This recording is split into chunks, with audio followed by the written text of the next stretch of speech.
Com relação ao sistema nervoso, ele é típico de anelídeos, com a diferença que nas ventosas os gânglios estão fundidos.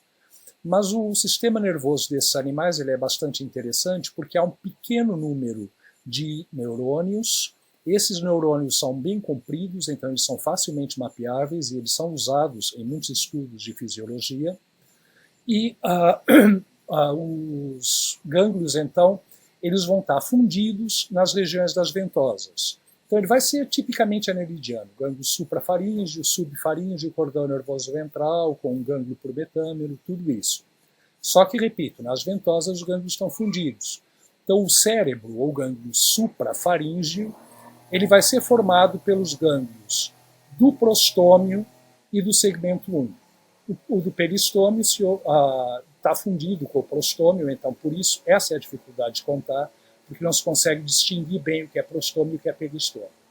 Mas o gânglio suprafaríngeo, então, é formado por esse gânglio do prostômio mais o segmento 1. Aí tem o conectivo ao redor da faringe, conectivo circunfaríngeo, e embaixo vai haver o gânglio subfaríngeo. Esse gânglio subfaríngeo ainda é na região das ventosas, então ele vai ser formado pelos demais gânglios dos segmentos da ventosa. Então, segmentos 2 a 5. Aí vai haver o cordão nervoso mesmo, ao longo do tronco, com os gânglios do segmento 6 até o 26, até a ventosa posterior. E aí a região da ventosa posterior, que é do 27 ao 33, vai ter também um único gânglio, os gânglios vão estar fundidos, formando um grande gânglio caudal. Cordão nervoso, vocês já viram, é dentro do canal celômico, então se vocês olharem aqui, o nosso corte, ampliação desse pedaço, só para mostrar o canal celômico ventral, com o cordão nervoso, que, como eu disse antes, parece uma máscara de mergulho. E uma coisa, então, curiosa é que há um pequeno número de neurônios, como eu disse, e eles são grandes e são usados em estudos de fisiologia, mas o que é bastante curioso, inclusive, é que vai haver os cromatóforos, e esses cromatóforos estão sob controle nervoso, e esses animais têm uma capacidade extraordinária para se camuflar no ambiente. Isso é um enigma, porque eles não têm olho, ou não têm olhos, eles têm ocelos. Os ocelos deles claramente só veem intensidade de luz. Eles não conseguem formar imagem, eles não conseguem ver cores. Mas o animal, ele camufla-se no ambiente de uma maneira extraordinária, graças a esses cromatóforos. Como ele faz para conseguir se camuflar é um enigma ainda. Eu não sei se tem alguém estudando isso, mas é um dos grandes enigmas aí das sanguessugas. E, além disso, os órgãos sensoriais, então, como eu disse, são pouquíssimos envolvidos. O que vai haver, basicamente, são aqueles anéis de papilas a cada metâmero, são papilas sensoriais, e vai haver ocelos também na região da ventosa anterior.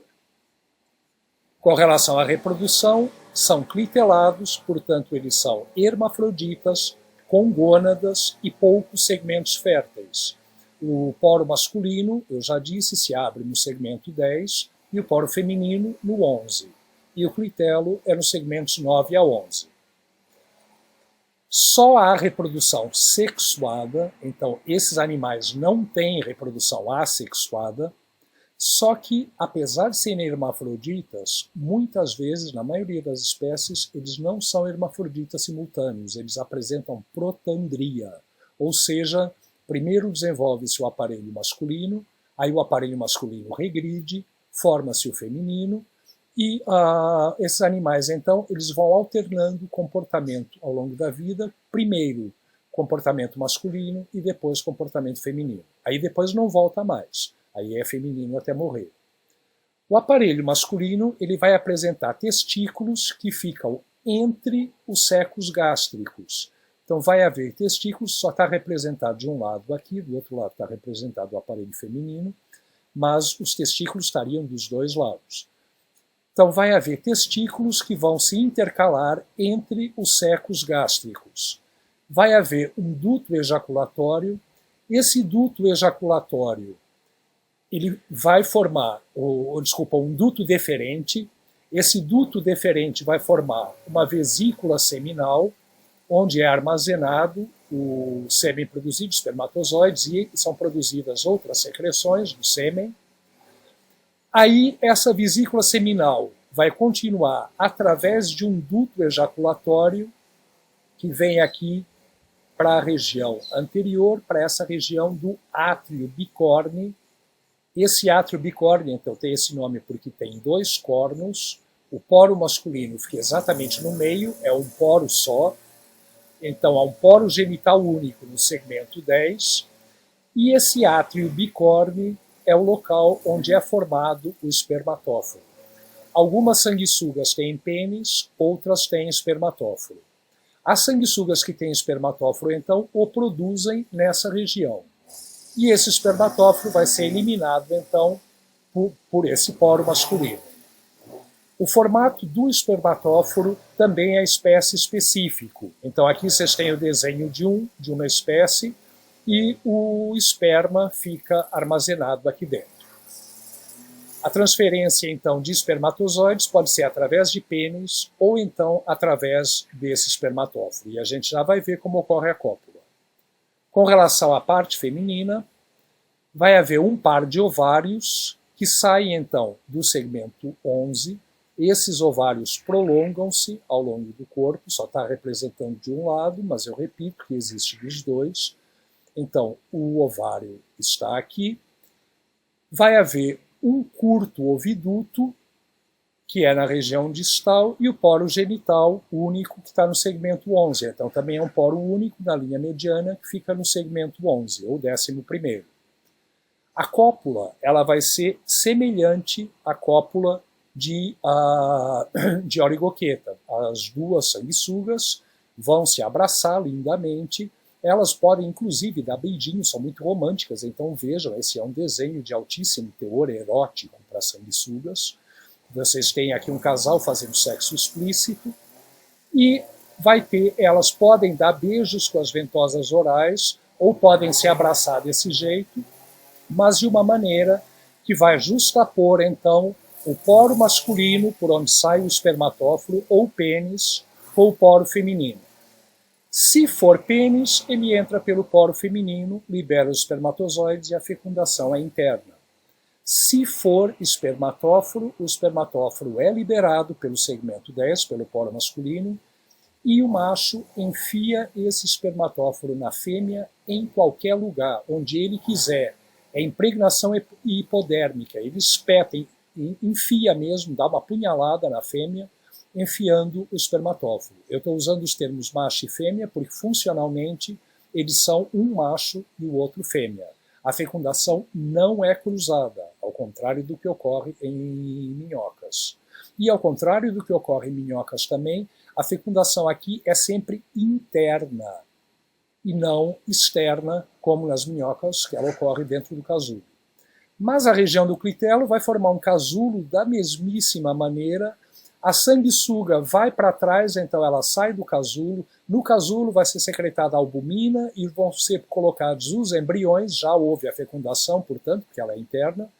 Aí a sanguessuga sai e lhe deixa o casulo com os embriões lá dentro. Só que também diferente da maioria das minhocas, nas sanguessugas ocorre incubação desses casulos. Então, as sanguessugas que se comportam como fêmeas, elas recolhem esses casulos e os incubam na face ventral, e é muito comum, inclusive, no material que a gente pega para a aula, a gente ter sanguessugas com casulos no ventre, ou às vezes dos casulos já eclodiram filhotes, os filhotes ficam grudados na mãe, como esse que está aqui, e é uma festa na aula prática, porque eles, na placa de Petri, eles saem do ventre da mãe, andam pela placa, ficam indo e depois voltam. Aqui eles podem ir e voltar. Claro, não tem nenhuma conexão. Eles não estão grudados aí. Então eles podem sair e voltar. Bem, para concluir, vamos falar aqui um pouco da filogenia de Clitelata. Eu disse para vocês, e vou repetir daqui a pouco, que a filogenia de Annelida em si ainda é um grande enigma. Mas em Clitelata restam poucas dúvidas. Em particular, as sanguessugas, parece que todas as etapas são muito bem estabelecidas. Há elos de ligação entre cada uma delas. Então vamos ver aqui, olha, Vocês têm uma filogenia dos clitelados com oligoquetas e com as sanguessugas. Tem 10 passos ou 11 passos que são bem conhecidos, bem estabelecidos. Não é necessário saber esses passos de cor, não tem o menor fundamento saber isso, mas é só para vocês verem que realmente, pelo menos pela morfologia, e segundo a gente acredita, só falta vir uma molecular e acabar com tudo isso. Mas pela morfologia a gente consegue ter os passos muito bem estabelecidos. Então aqui o que seria a sinapomorfia de clitelata, o número 1, é a presença de clitelo, que produz um casulo, o cérebro atrás do prostômio. Além disso, podem colocar também quantidade limitada de segmentos férteis, então poucos segmentos férteis, formação de gônadas, hermafroditas, então tudo isso define clitelados. E aí a divisão entre oligoqueta e irudinomorfa já é uma coisa bastante complexa, porque o oligoqueta, a rigor, não tem sinapomorfia. Eles tentam falar desse bulbo na parte dorsal da faringe, bulbo muscular, porque dizem que os outros que têm faringe reversível, o bulbo muscular é ventral. Pode ser que isso seja verdade, que isso seja realmente uma sinapomorfia, mas de qualquer maneira isso é muito discutível e é a única sinapomorfia, se é que há alguma, de oligoquetas. Já os irudinomorfa, que contém as sanguessugas e outras formas intermediárias que nós vamos ver, tem como sinapomorfias ectoparasitismo, a presença de ventosas, oral e posterior, e o corpo com anelações secundárias. Então, aquelas anelações superficiais que mascaram a metameria. Aí, logo na base de irudinomorfa, sai um grupo que a gente chama de sanguessugas, mas a rigor elas não são irudíneos. Então, sai um grupo aqui que são os chamados Branchiobdélida, que são animais que têm as ventosas anterior e posterior, mas eles têm apenas 15 segmentos e, além disso, eles apresentam, não têm cerdas, não têm prostômio, não têm mandíbulas. Esses são os chamados Branchiobdélida. Então, são um grupo de ectoparasitas que a gente chama comumente de sanguessugas, mas a rigor não deveria.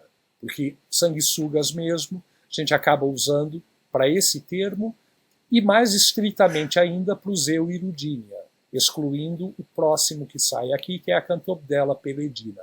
Essa Cantobdella peledina é uma única espécie. E essa única espécie, ela ainda tem septos e ainda tem cerdas nos primeiros 5 segmentos do corpo. Fora isso, não tem mais nada. Mas elas apresentam cerdas e septos internos nos primeiros 5 segmentos.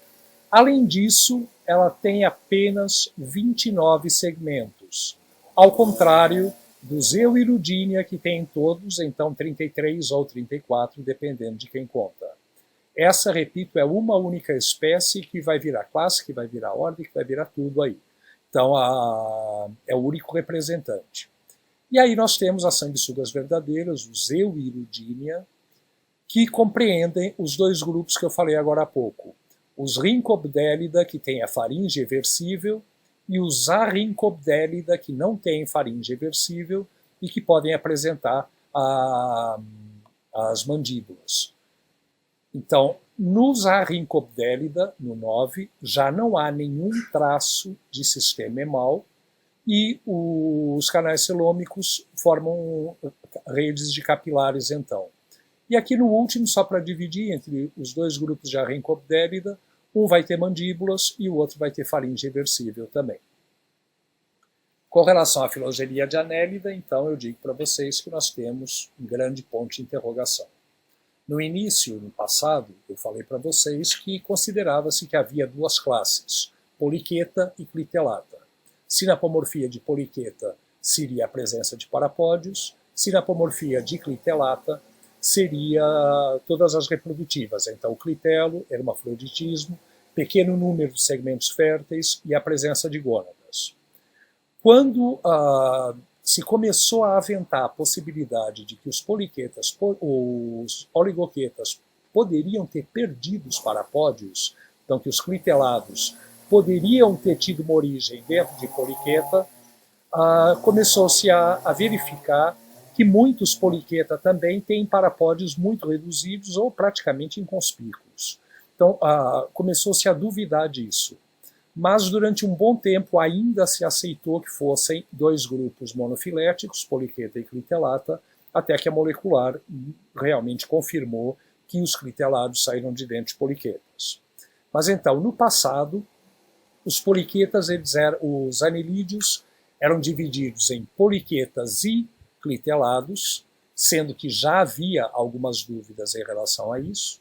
E aí, os poliquetas em si seriam divididos, logo na base, num grupo que seria o ancestral, que são os chamados arqueanelídeos, que seriam animais semelhantes a minhocas e que se enterram no assoalho marinho, mas não têm parapódios desenvolvidos, não têm cirros dorsais e ventrais, não têm apêndices no prostômio, então não têm antenas, não têm aqueles palpos para captura de alimento, não tem nada. Então, basicamente, animais com cara de nada, semelhantes às minhocas. Esses estariam na base.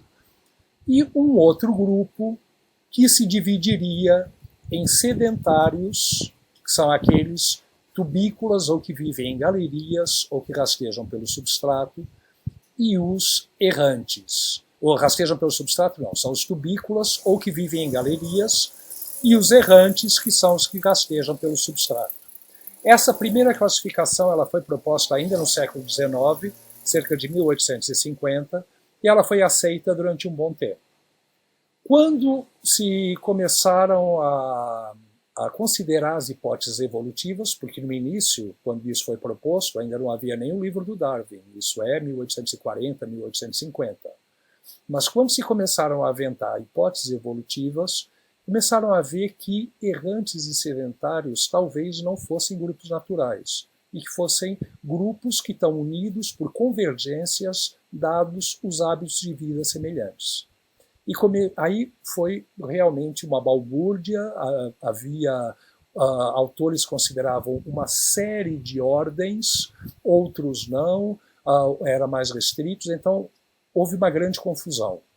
Isso até que veio esse artigo do Rouse Falcaud, no fim do século XX, em 1997, numa época em que já se considerava, exatamente o mesmo ano, numa época em que já se considerava que poliqueta seria parafilético, e que estava deixando todo mundo muito triste, né, porque ninguém quer que seu grupo seja parafilético, mas aí, nessa época, veio essa filogenia exclusivamente morfológica, na época nem se falava muito em molecular, já havia, claro, mas não se usava muito, mas veio essa filogenia morfológica que foi a realização dos sonhos de todo mundo. Voltou-se exatamente 150 anos no tempo à classificação antiga. Então, aqueles anelídeos que tinham o corpo mais parecido com o ancestral, aqueles com cara de nada, que eu falei que antes se chamavam arqueanélida, ficaram todos juntinhos aqui, num táxon que eles poderiam ter mantido o nome de arqueanélida, mas como havia algumas diferenças, umas famílias que estavam fora, outras estavam dentro, eles preferiram renomear e chamaram de Scolécida. Então, esses seriam os Scolécidas, semelhantes ao anelídeo ancestral. E os outros seriam os Palpata, ou seja, os animais com palpos. Esses Palpata eram divididos, então, em dois grandes grupos, um dos quais correspondente aos antigos sedentários, que eles mudaram o nome também só porque a composição das famílias tinha alguma diferença, então eles resolveram chamar de Canalipalpata, ou seja, palpos com canal, é aquele canal que eu falei que é utilizado para selecionar as partículas de alimento, seja nos suspensívoros, seja nos comedores seletivos de depósitos. Então esses corresponderiam aos antigos sedentária, e o outro grupo, que corresponderia aos antigos errância, eles também mudaram o nome e eles chamaram de aciculata, porque, como eu disse, as acículas só estão presentes nesses que têm hábito de vida errante. Então, essa foi a materialização dos sonhos de todo poliquetólogo. Voltaram exatamente ao esquema mais didático de classificação e vejam, ainda por cima, numa época em que se cogitava já que clitelata tivesse dentro de poliqueta, eles obtiveram clitelata como grupo irmão, olha que maravilha! Todo mundo adorou. E mais, numa época em que já se dizia que artrópodes e anelídeos não eram grupos irmãos, eles resgataram uma relação de grupo-irmão de artrópoda com anelídeos no taxon Articulata, que ninguém mais acreditava nessa época, mas é aquela coisa, era uma novidade, morfologicamente não faz nenhum sentido que anelídeos e artrópodes estejam tão longe um do outro na filogenia de metazoa. Por quê? Porque ambos são metamerizados e tem aquele crescimento teloblástico que eu falei, que é os segmentos sendo adicionados pela região posterior.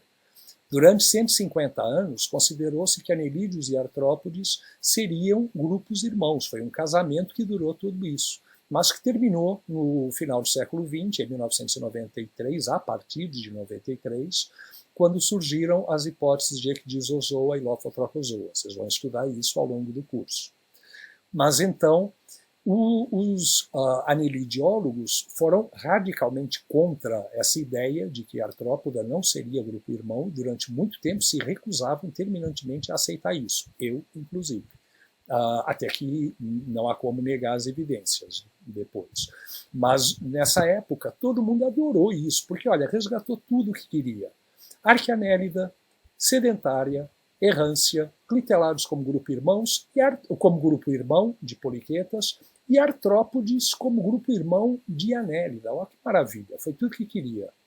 O único problema é que nenhum outro estudo posterior a esse, nem morfológico, nem molecular, nem de evidência total, nenhum estudo resgatou qualquer um desses clados. Pelo contrário, Scolecida foi inteiramente pulverizado, dividido entre os dois, e as definições de canalipalpata, ou sedentária se preferirem, e errância, ou aciculata se preferirem, também foram completamente mudadas. Então, nada disso foi repetido em estudos posteriores.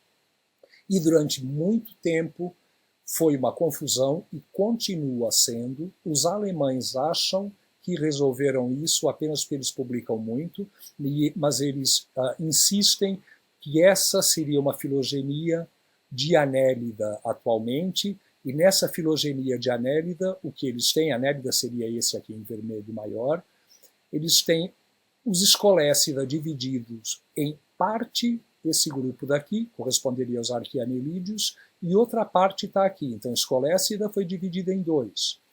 Os errantes seriam grupo-irmão de sedentária, eles voltaram ao nome antigo. Só que muitas famílias que tradicionalmente são consideradas dentro de sedentária, por exemplo, como os Amphinomidae, que são, como os Ketopteridae, que são aqueles que formam aquele tubo com duas aberturas, que produzem a cesta de muco e que se alimentam desse muco depois, que eu falei na primeira aula.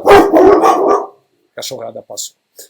Então, esses Ketopteridae, que sempre foram vistos como sedentários, vieram parar aqui fora, na base de anélida. Os vermes de fogo, que sempre foram vistos como errantes e muito próximos de Eunícida, vieram parar aqui. Esses seriam os vermes de fogo. Junto com Sipúncula, que anteriormente foi um filo. Então, o antigo filo Sipúncula, que eu já disse para vocês, que deixou de ser considerado como um filo e passou a ser uma família de anelídeos.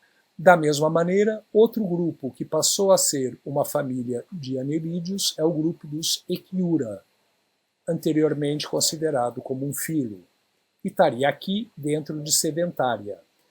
E dentro de sedentária também vocês veem aparecer os clitelados. Essa filogenia, repito, ela está muito longe de ser amplamente aceita, mas dada a quantidade de trabalhos que os alemães produzem, e eles sempre usam isso, essa filogenia em particular, ela foi uma compilação de dados da literatura, mas principalmente literatura de trabalhos moleculares. Mas os alemães seguem essa filogenia e vocês acabam vendo referências a ela em uma série de lugares. Então, por isso é que eu a incluí aqui. Não há um consenso de que essa seja a última filogenia de anélida, mas, de qualquer maneira, é o que tem para hoje, e para os próximos anos, muito provavelmente. Então, com isso, eu concluo as aulas de Anélida, e a próxima aula será a aula de Nemertia e Lophophorata, onde nós falaremos de 5 filos. Filo Nemertia, filo Bryozoa ou Ectoprocta, que é o mesmo, filo Camptozoa ou Entoprocta, que é o mesmo também, filo Brachiópoda e filo Forâmida. Então é isso, e espero vocês na próxima aula.